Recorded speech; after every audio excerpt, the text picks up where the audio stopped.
오늘은 고난주간 금요일입니다. 날짜로 치면은 예수님께서 십자가에 못 박혀 돌아가셨고 이제 장사를 지내시는, 아마 지금 시간이면은 무덤에 장사를 아마 지내셨을 라는 시간입니다. 그래서 오늘 밤에는 여러분들과 함께 그동안의 시리즈 메시지를 잠시 쉬고 우리가 십자가를 자랑하는 이유라는 제목으로 함께 십자가에 대해서 생각을 하겠습니다. 갈라디아서 6장 14절의 말씀은 참 유명한 말씀이지요. 그러나 내게는 우리 주 예수 그리스도의 십자가 외에 결코 자랑할 것이 없으니. 사도는 여기서 자기에게 유일한 자랑은 예수 그리스도의 십자가다 이렇게 이야기합니다. 그에게 자랑할 만한 것이 십자가 외에 진정 아무것도 없었는가? 세상적으로 보게 되면 그에게 자랑할 만한 것들이 많이 있었습니다.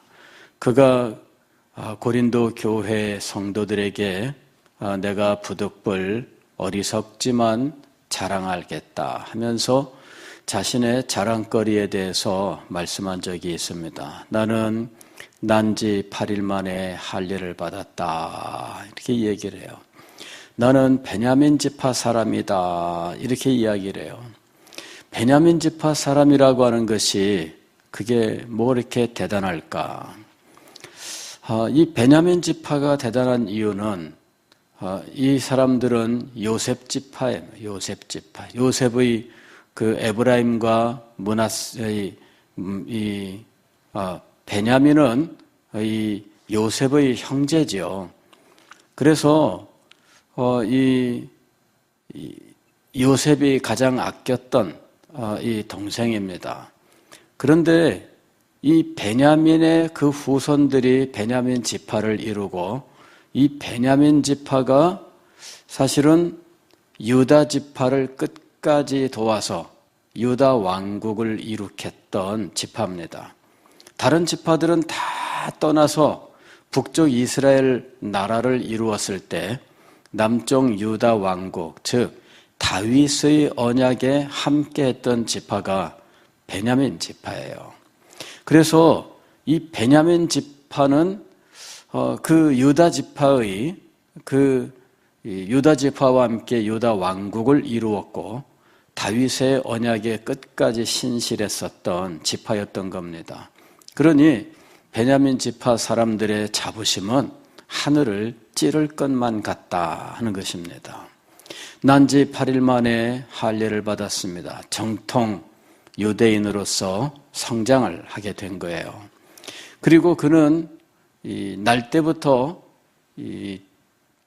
로마의 시민권을 가지고 있었습니다. 날 때부터 로마의 시민권을 가지고 있다고 하는 것은 대단한 특권이에요. 사도 바울이 자신이 시민권을 가지고 있다라고 말했을 때 그것을 부러워해서 어떻게 당신은 날 때부터 시민권을 가지고 있습니까? 하고 로마의 백부장이 물어볼 정도였어요. 로마의 백부장은 아직 로마 시민이 아니에요. 이 사람이 군복무를 마치고 나면 아마 로마의 시민권을 받는 계약을 하고 군대에 들어온 사람인 것 같아요. 과거 로마 시대에 그런 사람들이 있었어요. 로마 시민은 아닌데 군대에 있으면서 일정 기간 복무하면 로마의 시민권을 받는 조건으로 군대 생활을 하는 사람들이 있었던 거예요. 그러니 그런 백부장의 입장에서는 자기는 군대에 와서 그렇게 힘들게 고생하면서 이 눈치 저 눈치 보면서 어떻게 해서든지 정해진 기간을 채워야 되는데 당신은 날 때부터 로마의 시민권을 가졌으니 참 대단합니다 라는 이야기죠. 사도 바울은 자랑할 만한 것이 많이 있는 사람이었어요. 그는 가말리엘의 문화에서 공부를 했고 바리새인 중에 바리새인이었습니다. 율법의 의의로는 흠이 없는 사람이었어요. 뿐만 아니라 예수 그리스도를 믿고 사도가 된 이후에는 교회를 위하여 그가 한 일들은 얼마나 탁월한지 몰라요. 그는 교회를 위하여 받은 핍박과 괴로움만 하더라도 그 누구에게도 뒤지지 않는 사람이었어요. 그는 엄청난 고통과 괴로움 속에서도 자기의 믿음을 지키고 복음을 전파하는 일에 그 생명을 아끼지 아니했던 사람이에요. 그는 우리가 볼 때에 진정으로 자랑할 것이 많은 사람이었습니다. 그러나 막상 당사자는 이런 모든 것들을 자랑의 대상으로 여기지 아니했습니다. 그는 오로지 예수 그리스도의 십자가 이외에는 자랑할 것이 없었어요. 그거 이외에는 기쁨이 없었고 예수 그리스도의 십자가 이외에는 사랑하는 것이 없었던 사람이었습니다. 왜냐하면 그는 계속해서 이유를 이렇게 이야기합니다. 그리스도로 말미암아 세상이 나를 대하여 십자가에 못 박히고 내가 또한 세상을 대하여 그러하니라. 예수 그리스도께서 십자가 위에 매달려 돌아가셨을 때 그것은 나를 이 세상에서 죽이는 사건이었어요. 우리가 예수 그리스도를 믿는다고 하는 것은 예수 그리스도와 하나가 되어 예수 그리스도께서 십자가 위에서 죽으셨을 때 우리도 그 십자가 위에서 함께 죽었다는 것을 의미하는 거예요. 우리가 예수님을 믿는다면 우리는 예수 그리스도와 함께 죽은 자예요. 그럴 때 예수 그리스도와 함께 죽을 때 우리는 무엇에 대하여 죽었느냐 하는 것이죠. 지금 사도가 이 죽음에 대해서 이야기하고 있어요. 첫째는 세상이 나에 대하여 죽었다 그렇게 이야기합니다. 세상이 나에 대하여 죽었다. 이 말은 무엇이냐면은 세상은 나를 더 이상 상관하지 않는다 그 말이에요. 세상은 그리스도인이라면 더 이상 관심을 갖지 않아요. 그리스도인은 세상이 관심을 갖고 세상이 자기 편으로 끌어들일 존재가 아닙니다. 세상은 그리스도인이 결코 자기와 한편이 아니라고 하는 사실을 알고 있어요. 그래서 그가 진정한 그리스도인이라면 세상은 더 이상 그에게 손을 뻗치지 않습니다. 세상이 그를 자꾸 유혹하는 이유는 무엇일까요? 세상이 그에게 자꾸만 미련을 두고 접근하는 이유는 무엇일까요? 세상이 자꾸만 그 사람을 넘어뜨리려고 하는 이유는 무엇일까요? 그가 진정으로 예수 그리스도의 십자가 위에서 못 박혀 죽지 않았기 때문이에요. 그리스도의 십자가에서 함께 못 박혀 죽지 않았기 때문에 세상이 나에 대하여 못 박혀 죽지 않았던 거예요. 세상이 아직도 살아있는 거죠. 그래서 세상이 나를 붙드는 거예요. 세상은 나를 자기 편인 줄로 알고 있는 것입니다. 내가 진정으로 그리스도와 함께 십자가에 못 박혀 죽었다면 세상은 나에 대하여 십자가에 못 박혀 죽은 거예요. 여기 보면은 그리스도로 말미암아 세상이 나를 대하여 십자가에 못 박히고 그랬습니다. 나를 대하여 십자가에 못 박히고, 즉 세상이 죽은 거예요. 죽은 세상은 살아있는 나에 대하여 더 이상 간섭하지 않아요. 여러분, 우리가 진정으로 그리스도의 십자가에서 함께 죽는 일이 얼마나 중요한지를 알아야 돼요. 두 번째로 바울은 내가 세상에 대하여 그러하니라 하고 이야기를 해요. 다시 말씀을 드리면 나 또한 세상에 대하여 십자가에 못 박혀 죽었다라는 거예요. 나도 역시 세상을 더 이상 상관하지 않는다는 이야기예요. 내가 그리스도와 함께 십자가에 못 박혀 죽었다면 내가 세상에 대하여 더 이상 아무런 간섭을 하지 않게 된다는 것이죠. 이미 내가 세상에 대하여 죽었는데 세상에 대하여 무엇을 더 연연해하고 세상에 대하여 무엇을 더 바라고 세상에 대하여 무슨 미련을 갖겠습니까? 죽었다면 더 이상 미련을 둘 필요가 없다라는 거예요. 그런데 사도는 교회 안에서 아직도 십자가에 못 박혀 죽지 아니한 어떤 사람들을 보고 있습니다. 이 사람들은 갈라디아서에서 소위 할례당이라고 부르는 사람들이었는데 이 사람들은 그리스도와 함께 십자가에 못 박혀 죽지 않았어요. 그러므로 그들은 세상이 그들에 대하여 죽지 않았고 그들도 또한 세상에 대하여 십자가에 못 박혀 죽지 않았습니다. 자, 이 십자가에 못 박혀 죽지 않은 세상이 그들을 끊임없이 유혹을 해요. 그들을 세상이 유혹하는 이유는 세상이 안 죽었기 때문이죠. 세상이 살아있기 때문에 그래서 끊임없이 유혹을 하는 거예요. 그리고 그들 또한 세상에 대하여 미련을 가지고 있습니다. 왜냐하면 그들은 세상에 대하여 죽지 않았기 때문이에요. 자, 할례당은 바로 이 두 가지 모습을 그대로 가지고 있어요. 오늘 여기 11절 말씀을 보면 이렇게 돼 있죠. 내 손으로 너희에게 이렇게 큰 글자로 쓴 것을 보라. 사도 바울이 보통 편지를 쓰면 대필자를 사용해서 편지를 씁니다. 특별히 감옥 생활을 하게 되면 자기가 직접 편지를 쓰거나 하는 일은 허락이 되지 않아요. 요새 우리나라 감옥에서는 편지 쓸 수 있게 합니다만은 과거 옛날에는 그런 일들이 엄격하게 금지돼요. 대피라는 사람을 불러서 편지를 대신 쓰게 하는 거죠.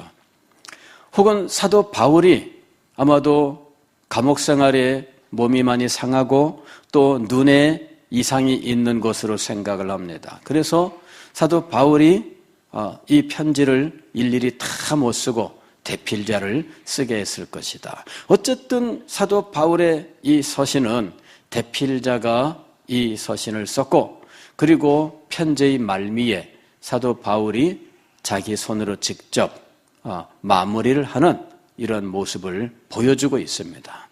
지금 갈라디아서가 그런 형태예요.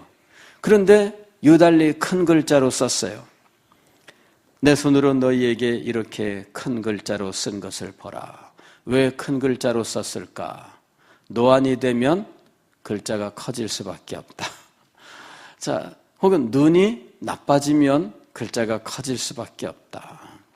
그러나 오늘 본문은 그것도 그것이지만은 조금 더 다른 의미가 있는 말씀으로 보입니다. 그건 뭐냐면은 강조예요, 강조.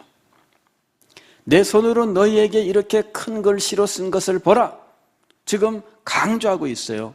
어떤 내용을 강조하고 있느냐 하면 12절 물은 육체의 모양을 내려하는 자들이 억지로 너희에게 할례를 받게 함은 그들이 그리스도의 십자가로 말미암아 박해를 면하려 함뿐이라 그랬습니다. 그리스도의 십자가 때문에 박해를 받고 싶지 않다. 그리스도의 십자가 때문에 어려움을 받고 싶지 않다. 그리스도의 십자가 때문에 손해보고 싶지 않다. 오늘날 얼마나 많은 성도들이 세상에 나가서 이렇게 손해를 보지 않으려고 그리스도인 됨을 숨기며 살아가는지 몰라요. 세상에서 손가락질 받지 않기 위해서 사람들에게 찍히기 싫어서 손해받기 싫어서 그는 자신이 예수 그리스도를 믿는 사람인 것을 당당하게 내놓지를 못하는 일들이 있다는 거예요. 과거에 우리 친한 친구가 한 명이 저한테 대학 들어갈 때 그렇게 얘기했어요. 호이가 난 대학 들어가게 되면 술도 하고 담배도 할 거다. 이유는 자기가 앞으로 직장 생활을 할 건데 술, 담배를 못하면 사람들과 교제를 잘 못할 것이고 내가 직장 생활에 어려움을 겪을 것이다. 그래서 나는 이제부터 술, 담배를 할 거다. 나한테 선언을 했어요. 참 친구가 인생을 내다보고 진지하게 고민하고 결론을 내렸는데 그것에 대해서 제가 뭐라고 말을 해야 될지 참 말문이 막혀서 뭐라고 말을 못했어요. 한 번은 학교에 놀러 갔더니 학교 친구들을 데리고 와서 같이 만났어요. 그런데 이 친구들이 저한테 하는 말이 야, 어떻게 얘가 이 호익에 너 같은 친구를 가지고 있냐? 깜짝 놀랄 정도다. 그러는 거야. 난 이게 무슨 말인지 몰랐어요. 나중에 물어보니까 이 친구가 학교에서 자기네 과에서 술이라면 1등이라는 거예요. 호이가 나는 앞으로 직장 생활을 해야 될 사람이니까 난 술을 먹어야 되겠다. 1등이야, 1등. 여러분, 내가 손해보기 싫어서, 내가 눈치 보기 싫어서, 내가 예수 믿는 것 때문에 혼날까봐 자신이 그리스도인임을 드러내지 못하는 사람들이 참 많아요. 혹은 부끄러워서 교회 다닌다고 하면 사람들이 애기게 당신 교회 다녀? 와, 이제 다 죽었네. 이거 정말 그 옛날에 그 누구누구는 어디 갔어? 이제는 교회 가는 거야. 이러면서 사람들이 비웃어요. 부끄러워요. 자, 지금 여기 할례당이라고 하는 사람들은 이미 자기들이 떠나온 곳에 대하여 여전히 줄을 대고 그들로부터 좋은 평가를 받고 싶어 해요. 그들은 이미 유대인을 떠났잖아요. 그리스도인이 되었잖아요. 그런데 유대인들의 눈치를 보는 거예요. 유대인들로부터 손가락질을 당하고 싶지 않아요. 유대인들에게 멸시를 당하고 싶지 않아요. 그들은 떠나와야 되는데 떠나지를 못하고 있어요. 이것이 할례당의 모습입니다. 두 번째로 이 사람들은 그들이 할례를 받은 그들이라도 스스로 율법은 지키지 아니하고 13절에 너희에게 할례를 받게 하려 하는 것은 그들이 너희의 육체로 자랑하려 함이라. 이 유대인들 할례당들은 이방인 성도들에게 할례를 받으라고 이야기를 해요. 그런데 그 이유는 무엇이냐? 이 할례를 이방인 성도들에게 할례를 받게 하고 그것을 자기의 실적으로 나타내려고 하는 의도가 있다는 거예요. 나는 몇 명 할례를 받게 했어. 이 실적을 자랑으로 삼으려고 한다는 거예요. 여러분, 동료 그리스도인을 자기도 순종하지 않는 율법의 세계로 밀어넣고 그것을 오히려 자기의 실적으로 삼아 다른 곳에 가서 자랑하고 그것으로 인정을 받으려고 하는 이 모습, 이것이 할례당들의 모습이었다는 거예요.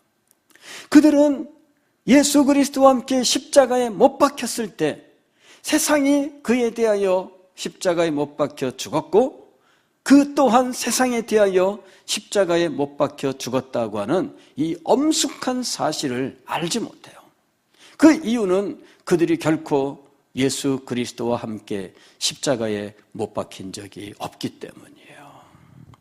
사랑하는 성도 여러분, 여러분은 예수 그리스도의 십자가에서 그리스도와 함께 진정으로 못 박혀 죽으셨습니까? 그것은 세상에 대한 여러분의 태도를 통해서 증명이 되고 있어요. 여러분이 세상에 미련을 가지고 있다면, 여러분이 세상에서 이름을 내고 싶고 여러분이 세상에서 명예를 얻고 싶고 여전히 세상에서 유익을 얻고 싶어 한다면 여러분은 결코 예수 그리스도와 함께 십자가에 못 박혀 죽은 적이 없습니다. 여러분이 세상에서 손해를 보고 싶지 않고 세상에서 멸시를 당하고 싶지 않고 세상으로부터 박해를 받고 싶지 않다면 여러분은 그리스도와 함께 십자가에 못 박힌 적이 없습니다. 사도 바울은 내가 그리스도와 함께 십자가에 못 박혔을 때 세상이 나에 대하여 십자가에 못 박혀 죽었고 나 또한 세상에 대하여 십자가에 못 박혀 죽었다. 이제 나는 예수 그리스도의 십자가 이외에는 결코 자랑할 만한 것이 없다. 인간적으로 자랑이라고 생각했었던 그 모든 것들 다 죽은 거라는 이야기예요. 심지어 교회를 위해서 헌신했었던 것조차도 자기의 이름을 내거나 명예를 내거나 자랑거리라고 생각하지 않아요. 그것조차도 다 죽어버렸어요. 그에게는 남아있는 것 오직 예수 그리스도의 십자가밖에 없어요. 그는 예수 그리스도의 십자가에서 그리스도의 영광을 보고 하나님의 사랑을 목격합니다.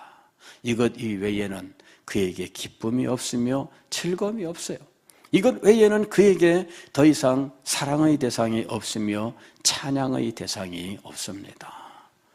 사랑하는 성도 여러분, 예수 그리스도의 십자가가 여러분에게 도대체 무엇입니까? 여러분이 그리스도의 십자가를 사랑하십니까? 아니, 그리스도의 십자가만을 사랑하십니까? 그리스도의 십자가만을 자랑하십니까? 그렇다면 여러분은 그리스도와 함께 십자가에 못 박힌 것입니다. 그러나 그렇지 않다면 세상에서 손해보고 싶지 않고 세상에 대하여 여전히 미련을 가지고 있고 교회를 위해 충성한 것조차도 여러분의 공로가 되고 있다면 여러분은 결코 십자가에 못 박혀 죽지 않은 것입니다. 기도하겠습니다.